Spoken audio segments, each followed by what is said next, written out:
तो दर्शक बंधु वर्तमान आम राज्य सरकार तरफ आम राज्यर समस्त भत्ता हिताधिकारी मानक पई गोटे बड़ घोषणा करिसंती जो विषय रे निजे मुख्यमंत्री वर्तमान आपण मानक अपडेट देइचंती।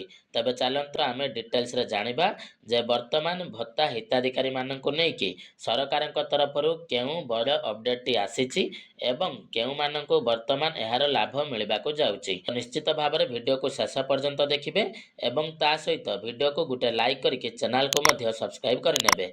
तबे दर्शक बंधु आपण माने समस्ते जानिचंती जे वर्तमान जो बीजेपी सरकार रही तो से सरकार निर्वाचन समय आपण मानक प्रतिश्रुति देइथिले जे जदि आमे निर्वाचन जीतिकी ओडिशा रे बीजेपी सरकार गठन करूछु ताहाले आमे आम राज्यर भत्ता हिताधिकारी मानक मासिक 3000 टंकार भत्ता एवं 3500 टंकार भत्ता राशि प्रदान करिबु। तबे निश्चित भाव में ए नहीं कि सरकार किछि स्टेप नैचंती एवं वर्तमान आपण मानक पुणी थरे गोटे खुशी खबर देबाको जाउचंती।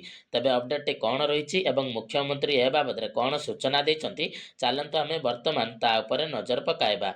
जेमिति कि आपण माने समस्त वर्तमान एठी स्क्रीन ले देखि पारुथिबे जे मासको 3500 टंकार भत्ता जून मासरे जोड़ी हेबे 83,135 जन हिताधिकारी।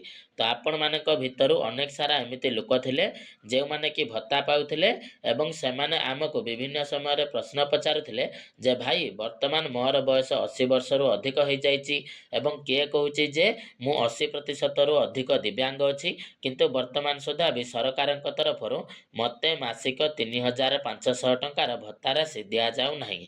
तो आमे कौन करिबो तो निश्चित भाव में मुझे आपण मानक कही जे आपण माने गोटे दरखास्त लिखिकी आपणक वीडियो पाखरे जमा करंतु देखिबे तापर आपणको आपणक भत्ता राशि मिल जिवो। किंतु वर्तमान समय आपण मानक पई सरकार गोटे खुशी खबर जारी करिसंती। तो खुशी खबर टी कौन रही ना वर्तमान मासको 3500 टंकार भत्ता मिलिबो। जून मासरे जोड़ी हेबे 83,135 जन हिताधिकारी ए नहीं सूचना देइचंती मंत्री नित्यानंद गंड। एथि सहित मंत्री कहिसंती निर्वाचन समय 80 वर्ष किंबा 80% रु अधिक भिन्नक्षम व्यक्ति को 3500 टंका भत्ता मिलिबो। तो जेमिति कि आपण माने समस्ते जानिचंती जे सरकार गत जनवरी मासरु आम राज्यर जेउ मानकर बयस 80 वर्ष रु अधिक थिला एवं ता सहित जेउ माने 80% रु अधिक दिव्यांग थिले तो सेमाने जो मासिक भत्ता पाउथिले तो सेथिरे वृद्धि करा जायथिला एवं आपण मानक मासको 3500 टंका लेखाए भत्ता दिया जाउथिला। तबे से समय पाखापाखि 4 लाख लोकंको एही सुविधा दिया जाउथिला किंतु ता सत्वे भी आहुरी एमिति अनेक सारा लोक थिले जेउ माने कि प्रकृत रे 3500 टंका भत्ता पाइबाको योग्य थिले किंतु सेमानंको टंका मिली नथिला बा एही लाभ मिली नथिला। तबे निश्चित भाव में ए नै कि अनेक सारा कंप्लेन करागला जे आपण माने प्रकृत रे जांच करंतु आ जेउ माने प्रकृत रे योग्य आ ता सहित जेउ मानकर बयस 80 वर्ष रु अधिक आ जो माने 80% रु अधिक दिव्यांग अटंती तो सेमानंको दया करी 3500 टंका लेखाए भत्ता प्रदान करंतु एवं निश्चित भाव में सरकार ए नै कि अपडेट दे देइचंती।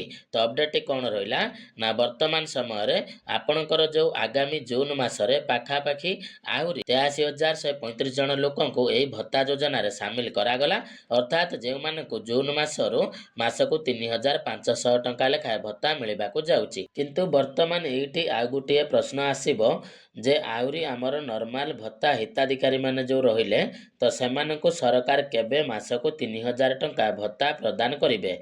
तो देखंतु आगर मध्य मु आपण मानको कहि सारिची जे निश्चित रूप रे आगामी पंचायत इलेक्शन समय जाकी सेही टंका आपण मानको दिया जिवो काहेकि ना से समय जदि आपणको भत्ता राशि को बढ़ाई दिया जिवो तो निश्चित रूप रे सेहीटा गुटिए मास्टर स्ट्रोक साब्यस्त हेबो। तो सेति पई सरकार बा आपणकर बीजेपी पार्टी ए प्लान टी को करिकि रखिची तो आपण माने ए सब जिनिस को बुझिकि रखंतु।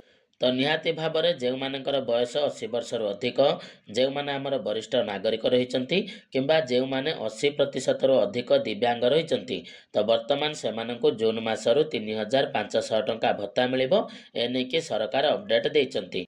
तबे निश्चित भाव में वर्तमान मु आशा करी जे यही बड़ अपडेट टी आपण समस्तंक पई बहुत गुरुत्वपूर्ण थिला। तो आपण माननको ए अपडेट टी केमिति लागिला तो आपणको मतामत जणाइबे। तो चलंतु दर्शक बंधु आजिर वीडियो रे एतिकी पुणी देखा हबो आपण माननको सहित आ गुटे नवा वीडियो रे। तो सेते पर्यंत विदाय दियंतु। जय जगन्नाथ।